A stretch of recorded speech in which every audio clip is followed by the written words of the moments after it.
Hai guys, welcome back on my YouTube channel. Ruangan baru nih guys. Jadi ini konsep baru dari podcast gue. Kemarin podcast gue itu di mobil pijar. Terus yang sekarang memang di ruangan. Tapi tetap juga ada guys mobil pijarnya. Jadi memang another konsep aja guys. Terus kenapa sih gue memilih tiba-tiba di dalam ruangan konsepnya? Karena alasannya itu ada beberapa hal guys. Pertama, kalau di mobil itu ada plus minusnya guys. Di mobil memang bisa mobile, jadi kita bisa samperin si narasumbernya guys. Walaupun jaraknya misalnya nggak terlalu jauh dari lokasi gue gitu. Terus juga kan suasananya ganti-ganti ya guys ya. Namanya juga di jalan. Cuma minusnya itu dia itu ada kondisi-kondisi tertentu yang nggak bisa kita cegah guys. Contohnya nih ya, pertama ada suara-suara yang nggak mungkin kita redam seperti suara klakson guys. Terus kedua, jalanan yang kadang tuh ya crowded banget. Terus kita nggak mungkin juga movingnya terlalu cepat guys karena takutnya shaking. Kemudian suhu udara.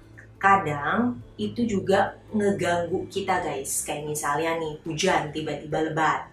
Nah akhirnya tim kreatif gue memutuskan untuk punya alternatif konsep guys.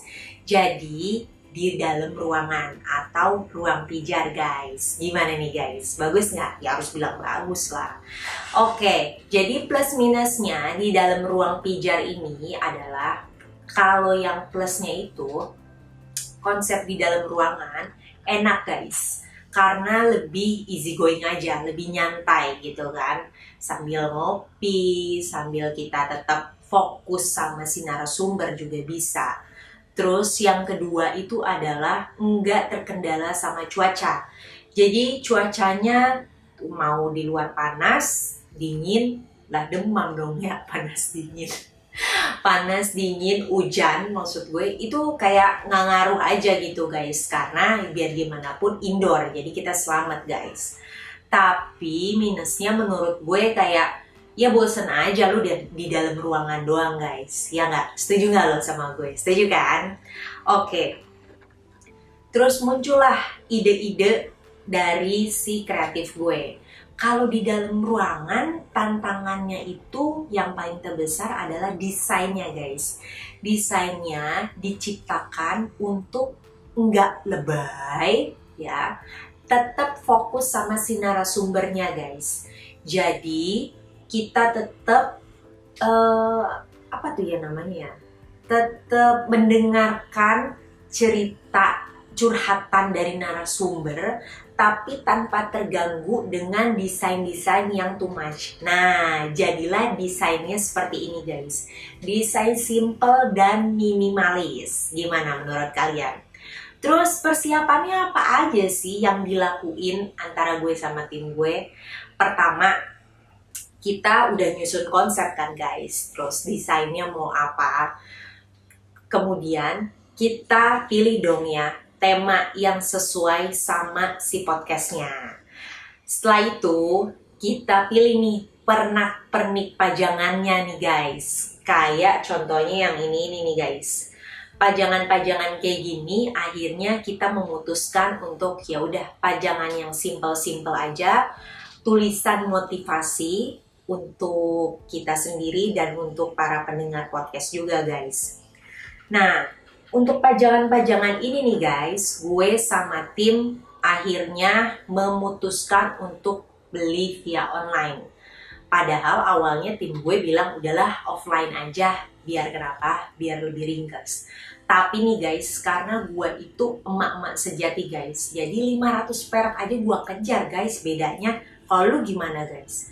Jadi kalau menurut gue, beli online itu harganya biasanya lebih murah guys daripada beli offline. Wajar aja sih ya, karena kalau beli online itu terkadang dia itu nggak punya tokonya. Jadi tokonya itu mungkin ya bisa di rumah gitu ya guys ya. Jadi kan nggak ada biaya tempat sewa ya kan. Jadi barangnya lebih murah.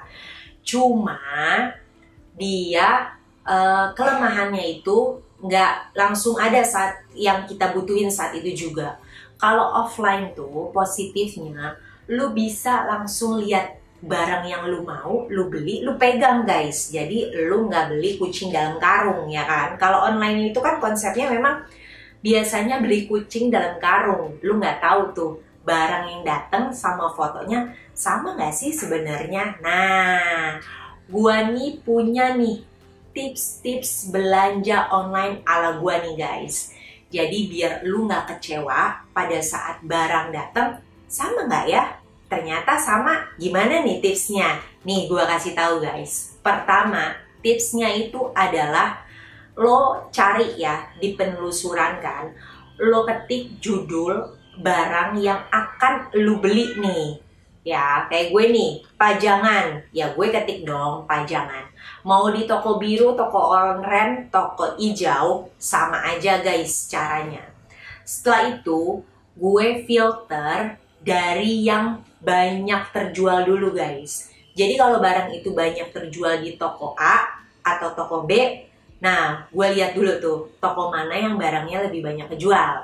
Setelah itu gue klik.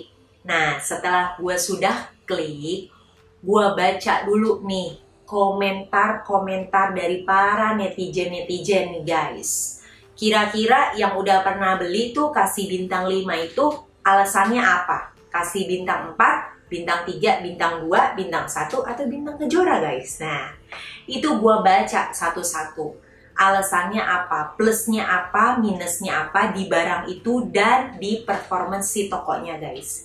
Jadi pada saat barang datang gue gak kecewa. Jadi gue tahu minusnya toko tersebut tuh kendalanya tuh apa. Biasanya sih pertama pengirimannya agak lama guys ya kan. Terus biasanya packingnya gak terlalu bagus. Jadi barang sampai kadang hancur. Nah yang kayak gitu-gitu lu mesti bener-bener baca dan teliti. Bahkan kalau ada netizen yang menyertakan foto, itu biasanya gue buka-bukain guys. Kayak gitu guys, tips dari gue. Setelah itu baru deh gue check out, terus ya udah gue beli. Nah, sekian dulu nih guys tips dari gue. Semoga lu bisa belanja online dan gak kecewa nih. Kalau nggak dilakuin tips dari gue, terus masih zonk juga, ya capek dong gue udah ngomong panjang kali lebar. Lu pikir gue tukang obat guys? Oke guys, nilai ya, kira-kira nih ya, konsep podcast gue di ruang pijar ini, nilai angka 8 sampai 10 nilainya berapa? Gue nggak terima nilai di bawah 8 ya guys. See you on next video guys. Bye-bye.